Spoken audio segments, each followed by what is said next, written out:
They say a grandmother's love is blind, that we see angels where others see ordinary children. But I learned the hard way that sometimes the devil comes disguised as the grandchild you raised, wearing the face you taught to smile and speaking with the voice you taught to say, "I love you, Grandma Dorothy." I should have known something was wrong when Jasmine started visiting me every single day after 28 years of barely remembering I existed, except on holidays and when she needed money. But loneliness has a way of making you ignore red flags, especially when you're 71 years old, living alone in a house that used to echo with laughter. And the person waving those flags is the granddaughter whose diapers you changed, whose fever you stayed up all night to break, whose college tuition you paid with your retirement savings because her parents couldn't afford it and you wanted her to have everything. The morning everything started to unravel began like any other Tuesday in my life, with me sitting at my kitchen table, the same maple wood table where my husband Charles and I used to drink coffee together before cancer took him 6 years ago, reading the newspaper and wondering if today would be the day I'd finally feel less alone.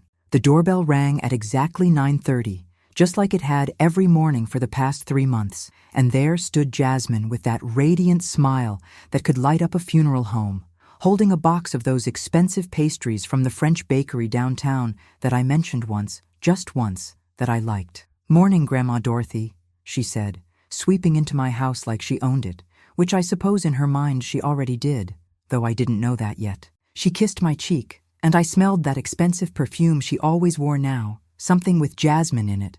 How fitting, though it cost more than my monthly grocery budget. "How did you sleep? Did you take your medications? You know I worry about you living here all alone in this big house." I told her I slept fine, though the truth was I hadn't slept well in months. Not since she started her daily visits, and something in my gut, that same instinct that told me when my children were lying to me 40 years ago, kept whispering that something wasn't right. But I pushed that feeling down, buried it under the weight of my gratitude that someone, anyone, finally seemed to care whether I lived or died. She moved through my kitchen with practiced ease, making coffee in my machine, arranging the pastries on my good china, the plates my mother gave me for my wedding that I only used for special occasions, though Jasmine used them every day now, like they were paper plates. I watched her, this beautiful young woman with my daughter's eyes and my late husband's stubborn chin, and I felt that familiar surge of love mixed with something else, something I couldn't quite name, but that tasted bitter on my tongue, like medicine you're forced to swallow. "I was thinking," she said, sitting across from me and reaching for my hands, her skin soft and smooth against my wrinkled, spotted fingers that had worked 3 jobs to put food on the table when her mother was young. "You really should let me help you organize your finances. I have that degree in accounting, remember? And I've been looking at your bills, Grandma Dorothy. You're paying way too much for utilities, insurance, everything. I could save you thousands of dollars a year." I pulled my hands back slowly, pretending I needed them to reach for my coffee, though what I really needed was distance from her touch that suddenly felt calculating rather than caring. "I've been managing my own money for 50 years, baby girl," I said, keeping my voice light, though my heart was starting to race the way it did when the doctor told me my blood pressure was too high. "I think I can handle it a little while longer." Her face changed then, just for a second, a flash of something hard and cold before the warmth returned, like a mask slipping before being quickly adjusted. "Of course, Grandma, I'm not saying you can't. I just want to help. You know, after everything you've done for me, paying for my college, helping me with my first apartment, all those times you bailed me out when I was struggling. I just want to give back." The way she listed my sacrifices like items on a grocery receipt should have been my first real warning, but love makes fools of us all, especially old fools who've outlived most of the people who ever loved them back. I changed the subject, asked her about her job at the marketing firm, the one she'd been so excited about 6 months ago but rarely mentioned anymore, and I noticed how her eyes shifted away from mine when she said everything was going great, just great. We spent the morning going through photo albums, something she'd suggested weeks ago, saying she wanted to preserve our family history, and I found myself telling her stories about her grandfather, about the house, about the life insurance policies he'd taken out to make sure I'd be okay after he was gone. She listened with what seemed like rapt attention, asking questions about amounts, about banks, about beneficiaries, And I was so happy to have someone to share these memories with that I didn't realize she wasn't interested in the love story, but in the financial details. Looking back now, sitting in this same kitchen, but in a different world, where trust is a luxury I can no longer afford, I can see all the signs I missed. The way she always steered our conversations toward money, the way she'd casually ask about my Social Security checks, my pension from the school district where I'd taught fifth grade for 30 years, the certificates of deposit Charles had set up that she somehow knew matured this year. I can see how she planted seeds of doubt about my mental capacity, mentioning to my daughter, her mother, that I seemed confused sometimes, that I repeated stories, that maybe I shouldn't be handling my own affairs anymore. But that Tuesday morning, I was just a lonely old woman grateful for the company, sitting at my kitchen table with my granddaughter, eating pastries I couldn't really afford while she spun her web around me so carefully, so methodically, that I didn't feel the threads until I was completely trapped. Around noon, she suggested we go to the bank together, just to check on my accounts, make sure everything was in order. "You mentioned last week that you were worried about identity theft," she said, though I hadn't mentioned any such thing.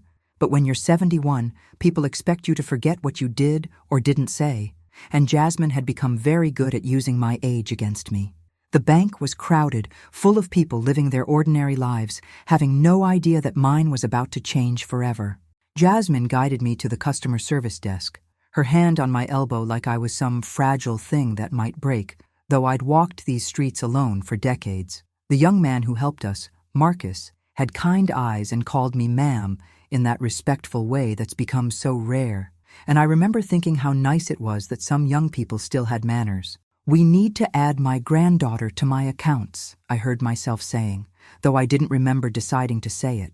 But Jasmine was nodding and smiling, explaining how she wanted to be able to help me pay bills if I ever got sick, how it was just a precaution, how it was what families did for each other. And maybe it was the way she said families, like it was something sacred, something worth protecting, that made me sign the papers Marcus put in front of me. The pen felt heavy in my hand, heavier than it should have, like it was trying to warn me. But Jasmine was talking about taking me to lunch at that soul food restaurant I loved, the one Charles and I used to go to on anniversaries, and I was thinking about their cornbread and not about the fact that I'd just given my granddaughter access to everything I'd worked my whole life to save. We did go to lunch, and she was more attentive than ever, cutting my meat for me like I was a child, though my hands were steady as rocks, telling our waitress, loud enough for other tables to hear, how she took care of me, how she didn't know what I'd do without her.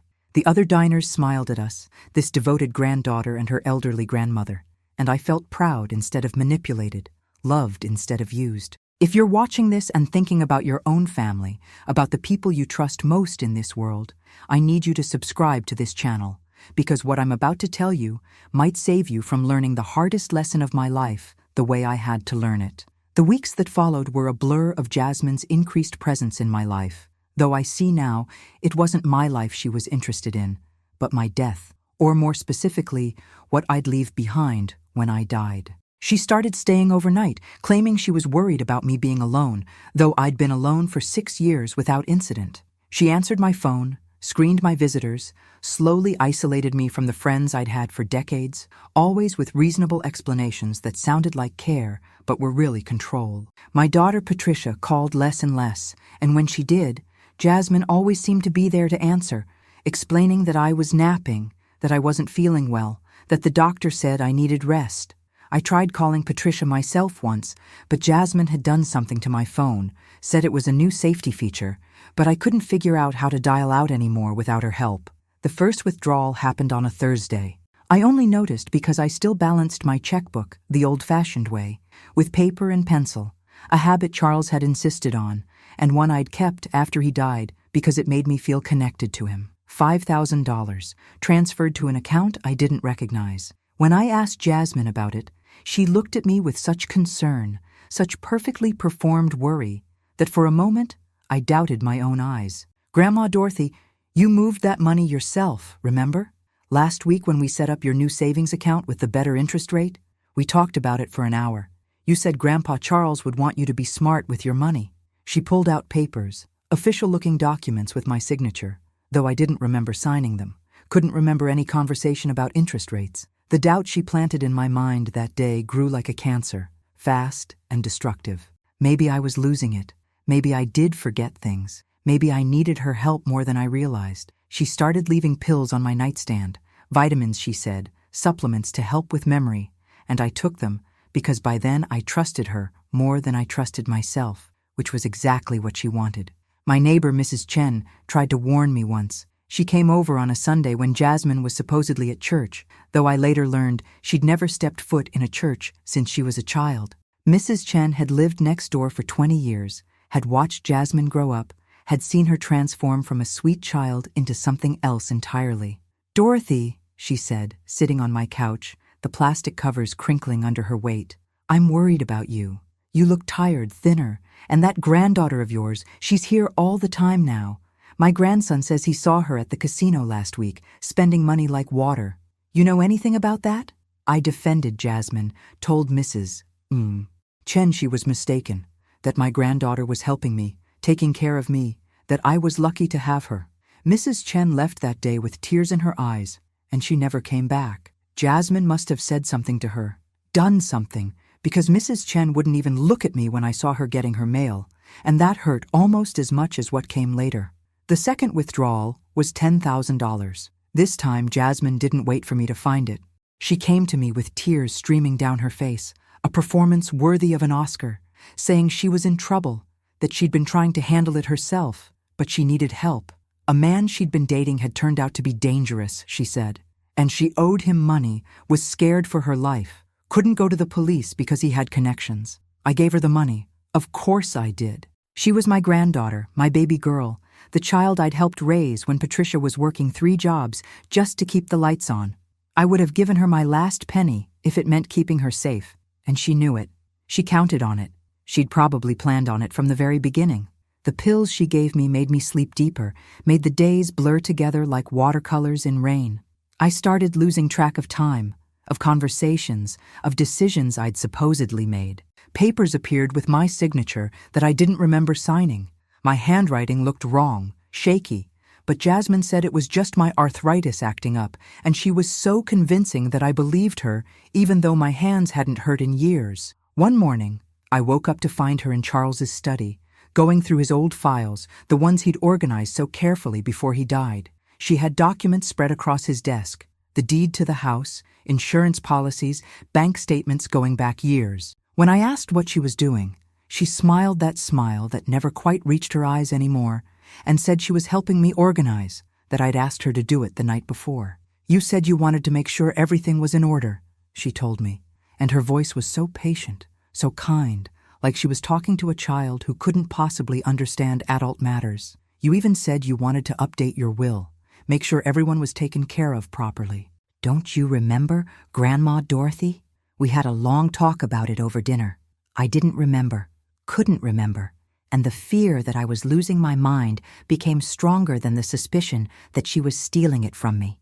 That's the cruelest part of what she did, making me complicit in my own destruction, making me doubt my own reality until her lies became the only truth I could rely on. The night I discovered everything, the whole sick game she'd been playing, started with a phone call I wasn't supposed to hear. Jasmine had gone to take a shower, leaving her cell phone on the kitchen counter, and when it rang, I saw a name flash across the screen that made my blood run cold. Mom, Patricia, my daughter, calling Jasmine's phone instead of mine. Without thinking, running on instinct older than wisdom, I answered it. Patricia's voice filled my ear, worried and frustrated. "Jasmine, I've been trying to reach Mama for weeks. Every time I call, you say she's sleeping or confused or having a bad day. I'm coming over there tomorrow, and I don't care what you say about it being too stressful for her. She's my mother, and something's not right." I stayed silent, couldn't speak even if I'd wanted to, and Patricia kept talking, her words painting a picture that made my kitchen spin around me. "I know what you're doing, Jasmine. Marcus from the bank called me. He said Mama's accounts are being drained, that you've withdrawn almost $60,000 in the last 2 months. He said he tried to talk to Mama alone, but you won't leave her side. If you've hurt her, if you've taken advantage of her, I swear to God." The phone slipped from my hand, clattering on the linoleum floor Charles had installed the year before he got sick. I heard Jasmine's footsteps above me, heard the shower turn off, And I knew I had minutes, maybe seconds, before she came downstairs and found me with her phone, found out that I knew. My hands shook as I picked up the phone, ended the call, and placed it back exactly where she'd left it. Then I sat at my kitchen table, the same table where this all started, and tried to understand how the baby I'd rocked to sleep, the child I'd taught to ride a bike, the young woman I'd been so proud of at her college graduation, had become someone capable of this. She came downstairs with her hair wrapped in my good towel, the one from the set Charles bought me for our 40th anniversary, humming a song I recognized from her childhood, and for a moment, just a moment, I could almost pretend everything was normal. But then she saw me sitting there, really saw me, and something in my face must have given me away, because her expression changed, shifted from fake sweetness to calculation. "Grandma Dorothy," she said slowly, moving toward me like you'd approach a spooked animal. "Are you feeling all right? You look pale. Maybe you should take your pills and lie down." The pills. God, the pills. How many times had I taken them without question? How many days had I lost to whatever she was feeding me? I thought about all the things that didn't make sense, all the conversations I didn't remember, all the decisions I'd supposedly made, and I felt something inside me that I hadn't felt in months. Rage. Pure, clean rage that burned through the fog she'd created in my mind. But I couldn't let her see it. Not yet. Not when Patricia was coming tomorrow. Not when I finally had hope of ending this nightmare. So I smiled, the same fake smile she'd been giving me for months, and nodded. "You're right, baby girl. I am tired. But I think I'll skip the pills tonight. My stomach's been upset." The way her jaw tightened told me everything I needed to know about those pills, about what they were really for, about how much danger I was actually in. She tried to insist, even went to get them for me, but I held firm, claiming nausea, and eventually she gave up, though I could see her mind working, trying to figure out how to get those pills into me another way. That night, I lay in my bed, the bed I'd shared with Charles for 43 years, and listened to her moving through my house, like she owned it. I heard drawers opening, papers rustling, and I knew she was looking for something, maybe checking to see how much more she could take before the well ran dry. I didn't sleep, couldn't sleep, just stared at the ceiling and thought about the granddaughter I'd lost, because the person downstairs wasn't Jasmine anymore, not the real Jasmine. That child was gone, had been gone for years probably, replaced by this stranger who wore her face and used my love like a weapon against me. When the sun finally came up, painting my bedroom walls the same shade of gold they'd been every morning for 20 years, I heard Jasmine in the kitchen, making breakfast like nothing was wrong, like she hadn't spent months slowly destroying me from the inside out. The smell of bacon drifted upstairs, Charles's favorite, and I wondered if she was trying to manipulate me even with breakfast foods, using my memories against me. I got dressed carefully, choosing the outfit I'd worn to Charles's funeral, black dress with the pearl buttons, because something was dying today, had been dying for months, and it deserved to be mourned properly.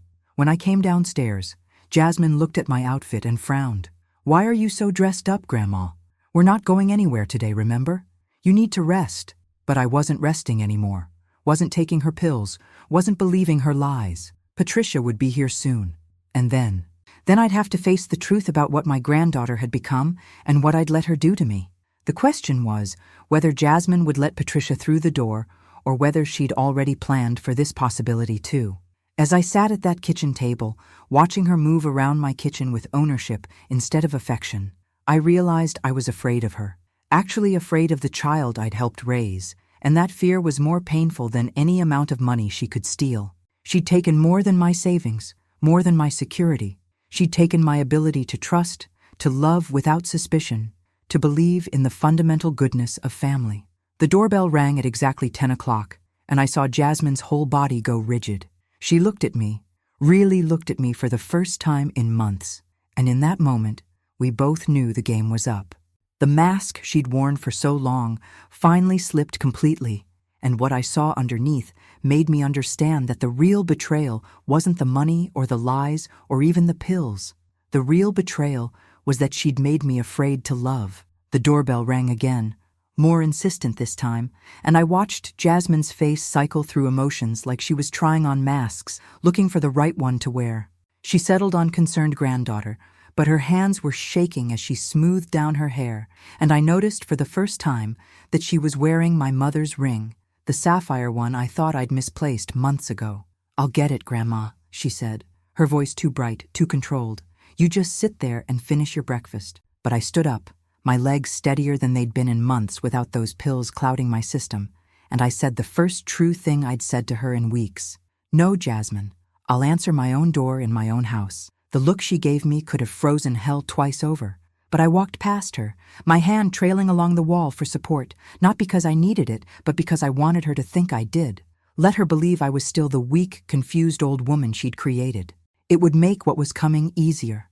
When I opened that door and saw Patricia standing there, my daughter, my firstborn, looking older than her 50 years with worry lines carved deep into her face, I wanted to collapse into her arms and cry. But Jasmine was right behind me, her hand on my shoulder, in what would look like support, but felt like a warning, her fingers pressing just hard enough to remind me she was there.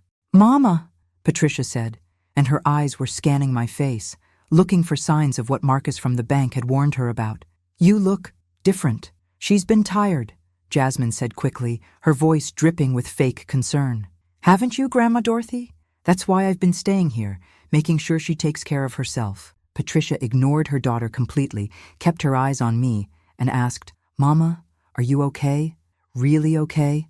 There was a moment, a heartbeat of time, where I could have told the truth right then, could have screamed that no, I wasn't okay, that my granddaughter had been drugging me, stealing from me, turning me into a prisoner in my own home. But Jasmine's fingers tightened on my shoulder, and I remembered the man she'd mentioned, the dangerous one she owed money to, and I wondered if that was a lie, or if she'd gotten involved with people who might hurt Patricia too. "I'm fine, baby," I said, the lie tasting like ash in my mouth. "Come in. Let me make you some coffee." Patricia followed me to the kitchen, Jasmine trailing behind us like a shadow, and I could feel the tension between mother and daughter crackling like electricity before a storm. Patricia sat in Charles's old chair, the one nobody had sat in since he died except Jasmine, and that small act of defiance made me love my daughter even more. "Marcus called me," Patricia said without preamble, looking straight at Jasmine. "He said there have been unusual withdrawals from Mama's accounts, large ones." Jasmine's laugh was light, tinkling, fake as a $3 bill. "Of course there have been withdrawals. Grandma asked me to help her pay some bills, update some things around the house. Haven't you noticed how much better everything looks?" I looked around my kitchen, the same kitchen I'd cooked in for 20 years, and realized she was right. There were new appliances I didn't remember buying, a coffee maker that looked like it belonged in a spaceship, a refrigerator with a computer screen on it that I didn't know how to use. When had all this appeared? How had I not noticed? "Mama," Patricia said, reaching across the table for my hands, and I saw her notice how they trembled, though whether from age or fear, even I couldn't tell anymore. "I need you to tell me the truth. Has Jasmine been taking money without your permission?" The question hung in the air like a noose, and I felt Jasmine behind me, could practically hear her calculating, planning, scheming. I thought about all the documents she'd had me sign, all the times she'd guided my hand when I was too foggy from those pills to write clearly, and I wondered if she'd already won, if she'd already taken everything and we just didn't know it yet. I started, then stopped, my throat closing around the words. How could I explain that I didn't know what I'd given permission for? That days, weeks maybe, had disappeared into a pharmaceutical haze? That my own granddaughter had turned me into someone I didn't recognize, someone too afraid to speak truth in my own home? "She's confused," Jasmine said quickly, moving to stand beside me, her hand on my shoulder again, always touching, always controlling. "The doctor said this might happen, these periods of confusion. That's why I've been staying here, to help her through them." "What doctor?" Patricia demanded. "Dr. Williams? Because I called his office, and they said Mama hasn't been in for 6 months. The silence that followed was deafening. I could hear the clock ticking in the hallway, the one Charles's mother had given us as a wedding gift, counting out seconds like a countdown to an explosion. Jasmine's hand on my shoulder had gone rigid, and I could feel her panic like heat radiating from a fire. "She's been seeing a specialist," Jasmine said smoothly, but there was a crack in her voice, hairline thin but there. "A geriatric psychiatrist, Dr. Morrison. He makes house calls." Patricia pulled out her phone, and I watched Jasmine's face as my daughter typed something, searched for something, found nothing. There's no Dr. Morrison listed anywhere in the state, Jasmine. You want to try again? That's when I felt it. The moment Jasmine realized she was caught, truly caught. Her hand on my shoulder went from controlling to desperate, fingers digging in hard enough to bruise, and when she spoke, her voice had lost all its sweetness, all its false concern. You don't understand, she said, and for the first time in months, she sounded like herself, the real self she'd been hiding. I deserve this. After everything I've been through, everything this family put me through, I deserve to be compensated. Patricia stood up so fast, her chair scraped against the floor. What are you talking about? This family gave you everything. Mama paid for your college, your car, bailed you out every time you got in trouble. Exactly. Jasmine's voice was rising now, getting shrill. She gave and gave and gave, but it always came with strings, didn't it? Always came with judgment, with disappointment, with those looks that said I'd never be good enough, never be the perfect granddaughter she wanted. I found my voice then, croaky from disuse, but mine. That's not true, baby girl. I loved you exactly as you were. She laughed, bitter and sharp. Loved me? You loved the idea of me, the granddaughter you could brag about to your church friends. But when I dropped out of my master's program, when I couldn't hold down a job, when I needed help again and again, where was that love then? It was in every check I wrote, I said quietly, and the truth of it sat between us like a corpse. Every time I helped you, even when I couldn't afford it, even when it meant I had to skip my own medications or eat beans for a month, that was love, Jasmine. Maybe you just didn't recognize it because it didn't come with applause. Something in her face cracked then, just for a moment, and I saw the little girl she used to be, the one who'd curl up in my lap during thunderstorms and whisper that I was the only one who made her feel safe. But then it was gone, replaced by something harder, colder, more desperate. It doesn't matter now, she said. I've already transferred most of it to accounts you'll never find. The house is in my name now, or will be soon. And if you try to fight me on this, if you go to the police, I'll tell them you're senile. I have months of documentation, videos of you confused and disoriented, prescriptions for memory medication in your name. Who do you think they'll believe? Patricia lunged at her then, actually lunged, and I had to grab my daughter's arm to stop her from doing something we'd all regret. You evil little witch, Patricia spit out. Your own grandmother, the woman who raised you when I couldn't, who sacrificed everything for you. And now it's my turn to get something back, Jasmine said, backing toward the door. I'm leaving now, but I'll be back tomorrow, and every day after that, because I live here now, remember? This is my house. Grandma signed it over to me. Didn't you, Grandma Dorothy? I looked at her, this stranger wearing my granddaughter's face, and said the only thing I could think of. I don't remember. It was the truth, and a lie, and a weapon all at once. I didn't remember signing anything, but if I had, if she'd guided my drugged hand across papers I couldn't read through blurred eyes, then maybe she was right. Maybe she'd already won. She left then, grabbing her purse and keys, the keys to my house, my car, my life, and slammed the door behind her. Patricia and I stood in my kitchen, surrounded by appliances I didn't buy and memories I couldn't trust. And for the first time in months, I felt like I could breathe. Mama, Patricia said, tears streaming down her face. We have to go to the police. Now. Today. But I was already shaking my head. She's right about the documentation. I've been taking those pills for months, acting confused, signing things. They'll think I'm just a crazy old woman who regrets giving money to her granddaughter. Then what do?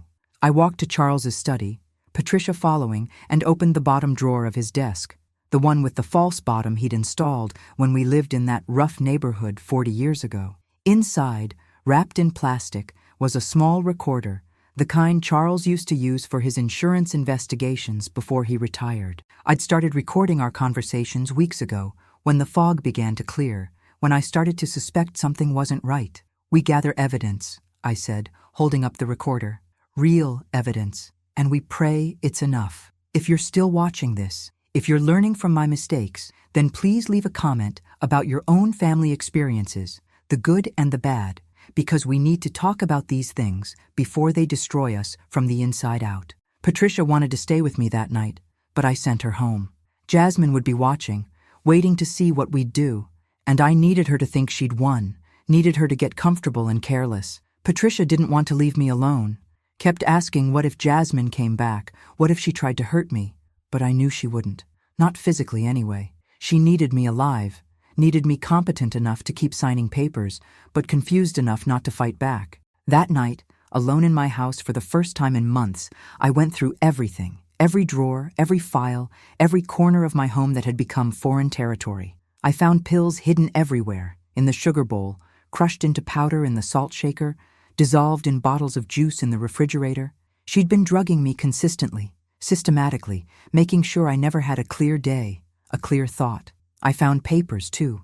So many papers. Power of attorney documents, bank transfers, deeds, a will that left everything to her, all with signatures that looked like mine but felt wrong, like someone had traced them or guided my hand while I was too far gone to resist. The dates on them told a story of escalation, starting small with a few thousand here and there, then growing to tens of thousands, then everything. In my bedroom closet, pushed behind boxes of Christmas decorations, I found a suitcase I didn't recognize. Inside were clothes that weren't mine, men's clothes, expensive ones with tags still on them.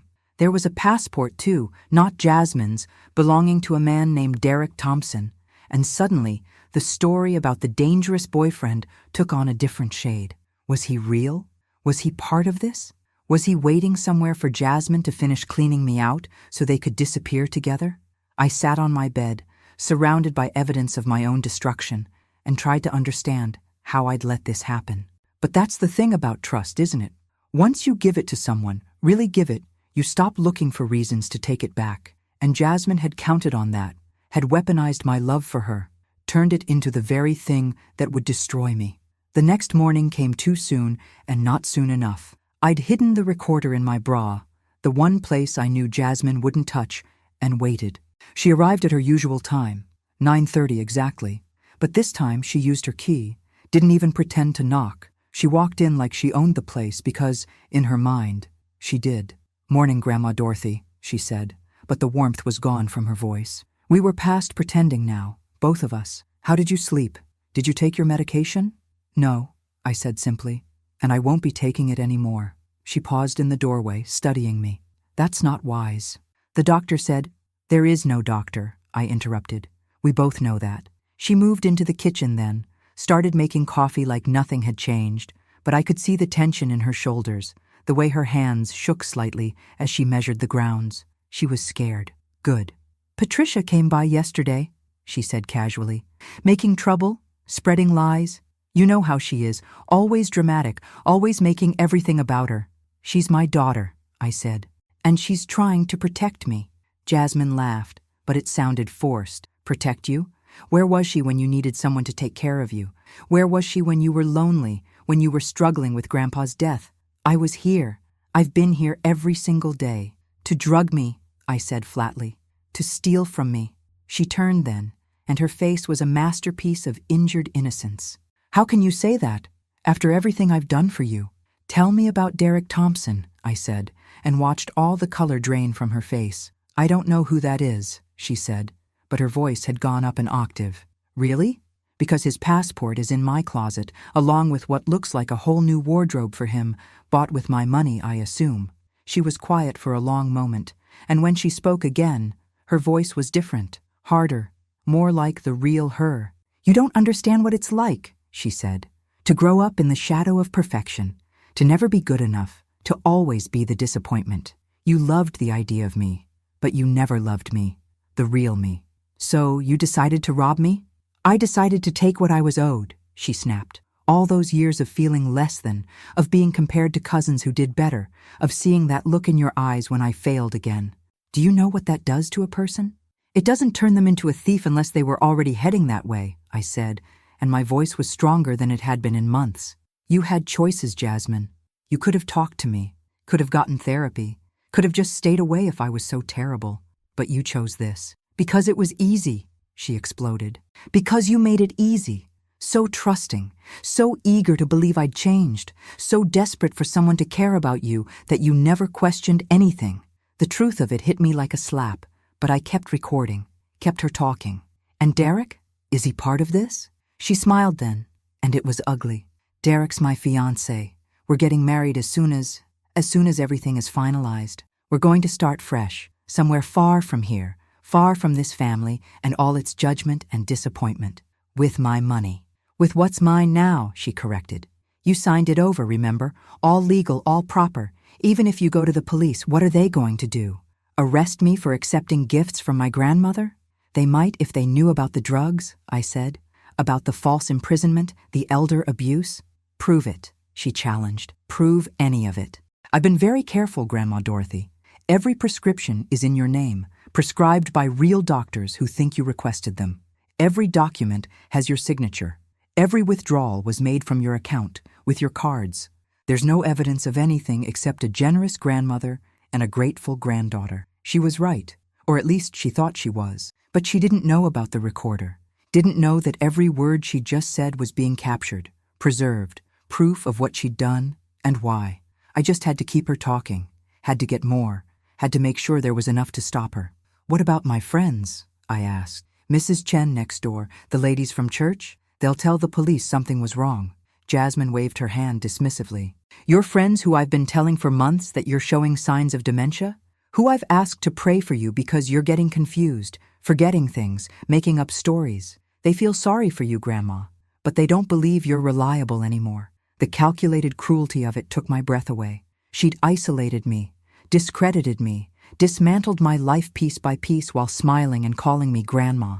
It was brilliant in its evil, thorough in its execution. Almost. There's just one thing I don't understand, I said, playing my last card. If you hate me so much, why the act? Why not just steal what you could and leave? Why spend months pretending to care? For the first time since she'd arrived, she looked genuinely surprised by the question.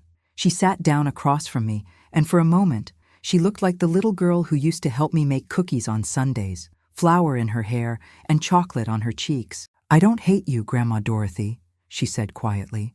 That's the worst part. I love you. I just love myself more. And Derek has expensive tastes, expensive dreams. He wants things I can't give him on my salary, and I'm terrified of losing him like I've lost everything else in my life. So you chose him over me. I chose a future over a past, she corrected. You're old, Grandma. You've lived your life. You had your husband, your house, your career, your family. What do I have? A useless degree, a dead-end job, and a boyfriend who'll leave if I can't give him the life he wants. This money means everything to me, and nothing to you. It means 40 years of my husband's hard work, I said, my voice shaking with rage. It means security in my old age. It means having something to leave to Patricia, to the grandchildren who didn't betray me. It means independence and dignity, and not dying in some state-run facility because I can't afford anything better. You'll be fine, she said dismissively. Social Security, Medicare, all those government programs you paid into. It's not like you'll be on the street. The casualness with which she dismissed my future, my fears, my lifetime of work, made me realize that she wasn't just stealing my money. She was stealing my humanity, reducing me to an obstacle between her and what she wanted. Get out, I said quietly. Get out of my house. She laughed. My house, remember? You signed it over to me last month. I have the papers right here if you want to see them again. She pulled out a folder from her purse, laying out document after document, each one with my shaky signature at the bottom. Deed transfer, power of attorney, bank account changes, even a DNR order that I definitely didn't remember signing.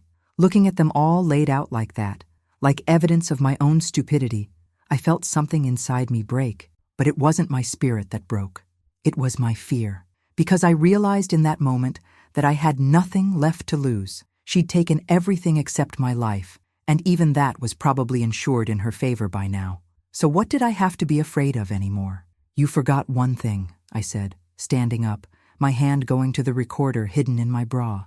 You forgot that I'm Charles Washington's wife, and he was the best insurance investigator in the state for 30 years. You think he didn't teach me a thing or two about protecting myself? Jasmine's face went pale as I pulled out the recorder, and paler still when she saw the red light indicating it was still recording. She lunged for it, but I was ready, had been ready since I saw her true face the day before. I dodged her grab and backed toward the door. "Give me that," she demanded. "All pretense gone now. Give it to me right now, old woman, or I swear to God." "You'll what?" I challenged. "Kill me? Hurt me? Go ahead, Jasmine. Add assault to the list of charges. Add murder if you want. But know this, I've made copies of this recording, hidden them places you'll never find. And if anything happens to me, Patricia knows exactly where they are." It was a lie, but she didn't know that. She stood there, fists clenched, breathing hard, calculating her options. I could see her mind working, trying to find a way out, a way to spin this, but there wasn't one. Not anymore. The doorbell rang then, and we both froze. Through the frosted glass, I could see the shadows of two people, and my heart sank. Had she called Derek? Was this about to get worse? But when Jasmine opened the door, it wasn't Derek standing there. It was two police officers, and behind them, Patricia, with tears streaming down her face and a look of grim determination that reminded me of her father. "Jasmine Washington," the older officer said, "we need to ask you some questions about financial elder abuse and fraud." The look on Jasmine's face in that moment, the complete shock, the disbelief that her perfect plan had fallen apart, was almost worth everything she'd put me through. Almost. The next seconds unfolded like a movie I was watching from outside my own body, everything moving in slow motion while my heart raced fast enough to burst. Jasmine's face cycled through expressions like a slot machine, spinning for the losing combination: shock, rage, calculation, and finally, that sweet fake innocence she'd perfected over months of practice. "Officers," she said, her voice dripping honey over poison, "I think there's been some terrible misunderstanding. My grandmother has been suffering from dementia, and she's been making these awful accusations. I've been trying to take care of her, but she's become paranoid, hostile even." The younger officer, a black woman with eyes that had seen too much to fall for pretty lies, looked past Jasmine to me. "Ma'am, are you Dorothy Washington?" "I am," I said, my voice steadier than my hands. "And I'm of sound mind, officer, despite what my granddaughter has been telling everyone. I have proof of that, and of what she's been doing to me." Jasmine laughed, that tinkling sound that used to make me think of wind chimes, but now sounded like breaking glass. "Grandma, please. You're confused again.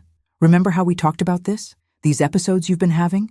The only episodes I've had were caused by the drugs you've been feeding me," I said, pulling the recorder from my bra and holding it up. "It's all here. Her confession, her plans, everything." The older officer, a white man with kind eyes and gray at his temples, stepped forward. "Mrs. Washington, we're going to need to sort this out down at the station, both of you." "She can't go anywhere," Jasmine said quickly, moving to block me. "She's not well. She needs her medication, her rest. I have power of attorney. I make her medical decisions now." Patricia pushed past the officers then, her face fierce with maternal rage that had been redirected to protect me instead of Jasmine. "You lying little snake! You don't have anything anymore.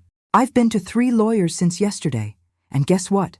Power of attorney obtained through fraud and elder abuse isn't worth the paper it's printed on." I watched Jasmine's face crumble as she realized Patricia hadn't been idle, hadn't just gone home to cry. My daughter had been fighting for me while I gathered evidence, a two-front war against the granddaughter who'd betrayed us both. "You don't understand," Jasmine said, her voice rising, getting desperate. "She wanted to help me," she offered. "Tell them, Grandma Dorothy. Tell them how you offered to help me with Derek, with our wedding, our future. The only thing I offered you was love," I said, and my voice broke on the word. "Everything else you took." The female officer had been watching us all, reading the dynamics like a book she'd read too many times before. "Ms. Washington," she said to Jasmine, "we're going to need you to come with us voluntarily, or we'll have to arrest you. Your choice." That's when Jasmine made her mistake. She ran. Not far. You can't get far in a house you've been treating as your own personal ATM. But she ran toward Charles's study, where all those papers were, all that evidence of her crime. The officers followed, Patricia and I behind them, and we found her frantically feeding documents into the shredder I didn't even know we owned. The female officer grabbed her arms, pulling her back while paper strips fell like confetti at a funeral. "That's destruction of evidence," she said, snapping handcuffs on my granddaughter's wrists. "You just made this a lot worse for yourself." Jasmine looked at me over her shoulder as they led her away, and for just a moment I saw her clearly. Not the child I'd loved, Not the woman she'd pretended to be, but the desperate, broken person she'd become. "I'm sorry, Grandma," she whispered, and I wanted to believe her, but I'd believed her too many times before. "Save it for the judge," Patricia said, but I could hear her heart breaking too. This was her daughter, her baby girl, the child she'd trusted me to help raise when she couldn't do it alone. We'd both failed somehow, though I'd spend the rest of my life trying to figure out exactly where and how. After the police cars pulled away with Jasmine in the back of one, Patricia and I sat in my kitchen. My kitchen, I had to keep reminding myself, and tried to make sense of what had just happened. The recorder sat between us on the table, that little piece of plastic and metal that had saved me, but playing it back felt like reliving a nightmare. "We need to check everything," Patricia said, her business mind taking over where her mother's heart couldn't go. "Every account, every document, every asset.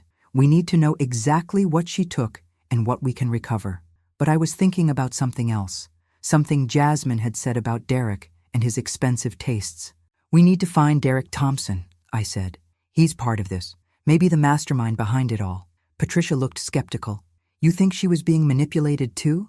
"I think a 28-year-old woman doesn't suddenly decide to systematically destroy her grandmother without someone whispering in her ear," I said.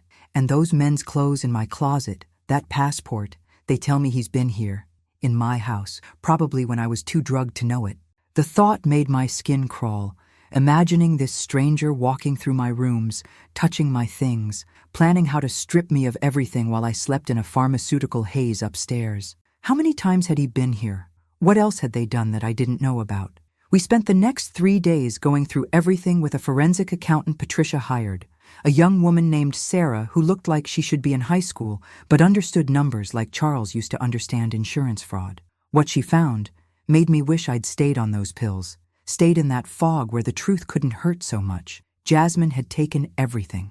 Not just the $60,000 we knew about, but another $40,000 through credit cards she'd opened in my name. Loans she'd taken against the house, even an attempt to cash in Charles's life insurance that had only failed because the company required additional verification for amounts that large. All told, she'd stolen or attempted to steal close to $200,000, my entire life savings plus debt I didn't know I had. "How?" I kept asking Sarah. "How did I not notice?" Sarah was kind when she explained, patient in a way that didn't feel condescending. "Elder financial abuse is sophisticated now, Mrs. Washington. They know how to hide transactions, how to make things look normal on statements, how to intercept mail and calls from banks. And with the drugs she was giving you, you didn't stand a chance." The drugs turned out to be a cocktail of sedatives and memory inhibitors prescribed by 3 different doctors at 3 different clinics, all paid for with my insurance. Jasmine had taken me to appointments I didn't remember, had them prescribe medications for conditions I didn't have, then mixed and matched them to keep me docile and confused. One of the doctors, when questioned by police, said I'd seemed completely lucid when I'd asked for anxiety medication, that Jasmine had stayed in the waiting room the whole time. She'd coached me, prepared me, then let the drugs erase the memory of it all. Derek Thompson, when they finally found him, was worse than I'd imagined. 35 years old with a record of fraud, identity theft, and elder abuse in 3 states. He'd done this before, always targeting lonely older women through their younger relatives, usually women he was romantically involved with. Jasmine was his 4th fiancée in as many years, and probably not his last if we hadn't caught him. He was arrested at the bus station, trying to leave town with 2 suitcases full of my things, jewelry I thought I'd lost, Charles's watch collection he'd hidden in the basement, even photo albums that contained pictures he thought might be worth something.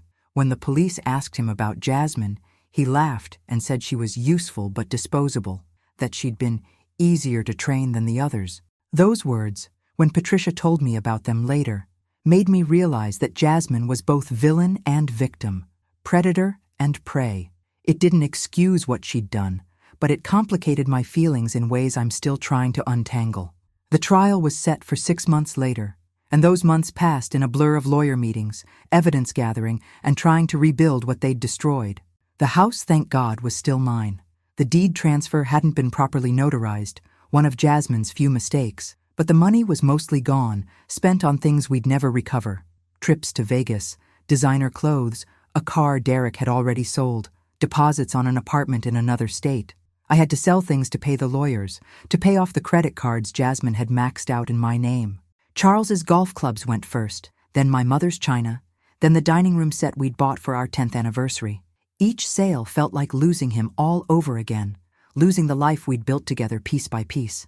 But Patricia was there through all of it, taking time off work to help me navigate the legal system, sleeping on my couch when I had nightmares about Jasmine coming back, holding my hand when the weight of the betrayal felt too heavy to carry alone. We grew closer during those months than we'd been since she was a little girl, before life and work and raising children of her own had pulled her away. "I should have seen it," she said one night, both of us unable to sleep, sitting in my kitchen at 3 a.m. drinking tea that had gone cold. "I'm her mother. I should have known what she was capable of. We see what we want to see in the people we love," I told her, though I was telling myself too. We see the best until we're forced to see the worst. If you're still here, still listening to an old woman's cautionary tale, please share this with someone you love, someone who might be vulnerable, someone who needs to know that family can sometimes be the enemy hiding in plain sight. The day of the trial arrived like a storm you've been watching on the weather report, inevitable and terrifying even though you've had time to prepare. I wore my best dress, the navy blue one Charles had bought me for our 40th anniversary, and Patricia held my hand as we walked into the courtroom. Jasmine sat at the defense table in an orange jumpsuit that made her look younger, smaller, like the child I remembered instead of the woman she'd become. When our eyes met across the courtroom, she mouthed, "I'm sorry," and I had to look away before I started crying.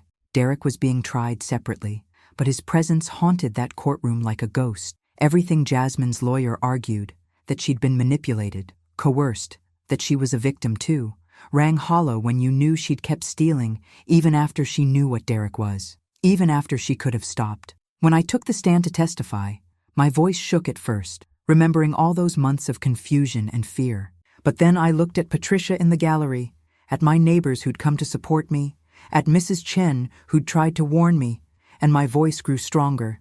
I told them everything: the drugs, the isolation, the systematic destruction of my sense of reality. I played the recording, Jasmine's own voice confessing to her crimes, and watched her lawyer's face fall as his client's words destroyed any defense he'd built. I showed them the papers she'd had me sign, the forgeries Sarah had found, the trail of deception that led from my bank account to Derek's pocket. When the prosecutor asked me what impact this had on my life, I couldn't stop the tears anymore. "She didn't just steal my money," I said. "She stole my ability to trust. She took my memories and made me doubt them. She turned love into a weapon and family into a battleground. I'm 71 years old, and instead of enjoying my remaining years in peace, I'm starting over with nothing but debt and nightmares." Jasmine cried through my entire testimony, silent tears that might have been real or might have been another performance. I'll never know for sure, and that uncertainty is part of her legacy too. The inability to believe in genuine emotion from someone I once loved without question. The jury deliberated for 3 hours. 3 hours to weigh months of abuse, years of love, a lifetime of trust betrayed. When they came back with guilty verdicts on all counts, I felt no joy, no satisfaction, just a hollow ache where my granddaughter used to live in my heart. The judge, an older black woman who looked like she'd seen too much of this, sentenced Jasmine to 5 years in prison with 3 years of probation after. It felt like both too much and not enough. 5 years for destroying my life, but also 5 years taken from the child I'd rocked to sleep, the girl I'd taught to ride a bike, the young woman I'd been so proud of at graduation. As they led her away, Jasmine looked back one more time, and I saw Charles in her face just for a moment, and it broke my heart all over again. Charles would have been devastated by this, would have blamed himself somehow, would have wondered what he could have done differently. Maybe it was a mercy he died before seeing what became of our grandbaby. Derek got 12 years, a longer sentence because of his history, because of the other women he'd destroyed before me. When I heard that news, I felt a moment of savage satisfaction that quickly turned to sadness. 12 years wouldn't give me back what I'd lost, wouldn't erase the months of fear and confusion, wouldn't restore my faith in family. After the trial, life had to somehow continue. I was too old to go back to teaching, too tired to start over completely, but too stubborn to give up. Patricia helped me sell the house, Too many memories, too many ghosts, and I moved into a smaller apartment closer to her. It's nice, clean, safe, with neighbors who check on me because they want to, not because they're calculating what they can take. I still have the recorder, that little piece of plastic that saved me. Sometimes I hold it and think about all the conversations I didn't record, all the sweet moments with Jasmine that might have been real before Derek, before the drugs, before the plan. Were any of them genuine? Was there ever a moment when she visited just because she loved me? I'll never know, and that not knowing is almost worse than the betrayal itself. Patricia brings her kids to see me every Sunday now, and we're building new memories, careful memories where trust is earned slowly and love comes with boundaries. Her oldest, Marcus, is 15 and reminds me of Charles in the best ways. Kind, patient, honest to his core. When he hugs me, I don't flinch anymore. Don't wonder what he wants. Don't check my pockets afterward. That's progress, my therapist says, though it feels like learning to walk again after someone broke both your legs. The money is gone, most of it, though Patricia managed to recover about $30,000 through civil suits and insurance claims. It's enough to live on if I'm careful, if I don't get sick, if inflation doesn't eat away what little I have left. I lie awake sometimes, doing the math of survival at 71 with 40 years of savings evaporated like morning dew. But I'm not bitter, or rather, I'm trying not to be. Bitterness would mean Jasmine took even more from me than she already has, and I won't give her that power.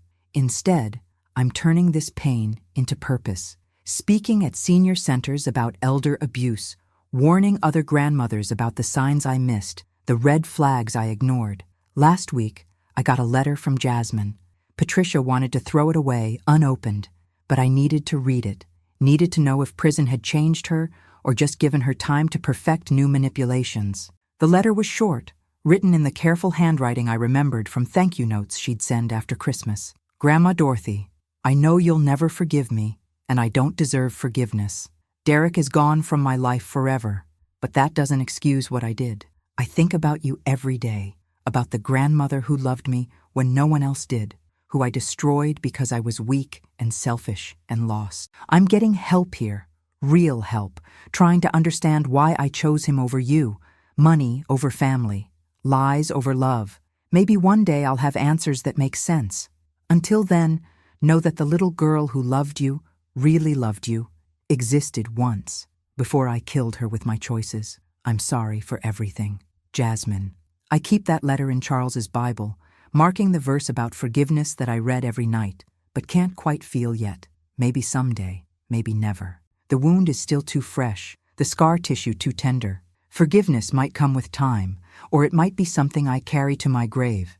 This weight of loving someone who showed me that love alone isn't enough to save people from themselves. The hardest part isn't the money or the house or even the betrayal. It's the questions that wake me at 3 a.m. What if I'd said no that first day? What if I'd been less lonely, less eager for connection?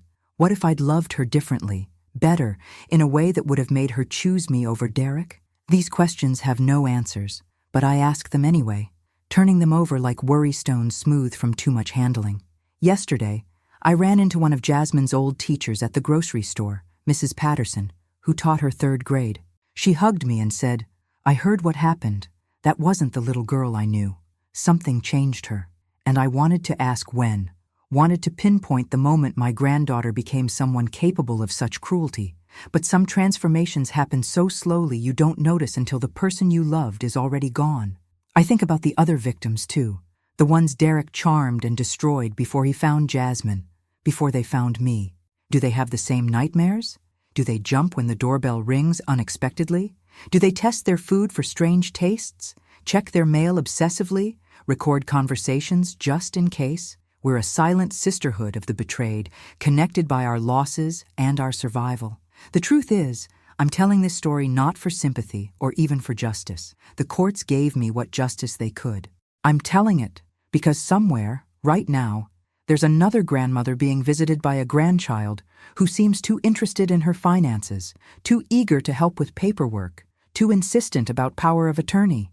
Somewhere there's another Derek, finding another Jasmine, planning another destruction. And maybe, just maybe, if one person hears this and recognizes the warning signs, if one family has the conversation about protection before it's too late, then something good will have come from all this pain. Love your family, but verify their intentions. Trust your instincts, but document everything. Hope for the best, but prepare for the worst. And remember that sometimes the people who hurt us most are the ones we'd never suspect, the ones we'd die for, the ones who know exactly how to use our love against us. My name is Dorothy Washington. I'm 71 years old. I was betrayed by my granddaughter, the child I helped raise, the young woman I trusted more than anyone except my late husband. She took almost everything from me: my money, my house, my sense of safety, my ability to trust. But she didn't take my voice, and as long as I have that, I'll keep telling this story, warning other grandmothers, other families, other people who love too much and question too little. The last time I saw Jasmine was at sentencing, but I'll see her again when she gets out in 5 years, maybe less with good behavior. She'll be 33, still young enough to start over, to maybe become the person I always believed she could be. And I'll be 76 if I'm still here, still breathing, still carrying this story like a stone in my chest. Maybe by then, I'll have found forgiveness. Maybe by then, she'll have found redemption. Maybe by then, we'll both have healed enough to look at each other without the weight of what happened crushing us both. Or maybe not. Maybe some betrayals are too deep, some trust too shattered, some love too weaponized to ever be innocent again. But I'll still love her. That's the cruelest truth of all.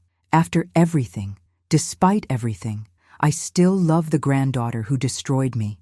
Not the woman she became, but the child she was, the possibility she carried, the love we shared before it all went wrong. That love lives in me like a ghost, haunting every quiet moment, reminding me that sometimes the greatest tragedy isn't losing someone to death, but losing them to choices, theirs and yours, that can't be undone. I started this story by saying that a grandmother's love is blind, but I was wrong. Love isn't blind.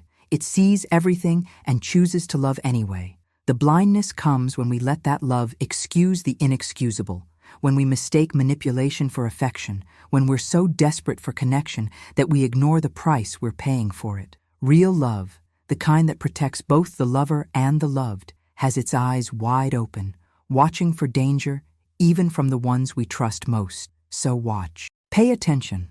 Document everything. Love freely, but not foolishly. Trust, but verify. And remember that family isn't always the safe harbor we want it to be. Sometimes it's the storm that destroys us, and recognizing that storm before it makes landfall can be the difference between survival and devastation. This is my story, my warning, my gift to anyone who needs to hear it. I'm Dorothy Washington, and I survived my granddaughter's betrayal. You can survive too, whatever storm your family might be hiding. You just have to see it coming before it's too late. And sometimes, even when it seems too late, even when you've lost everything, you can still save the one thing that matters most: yourself.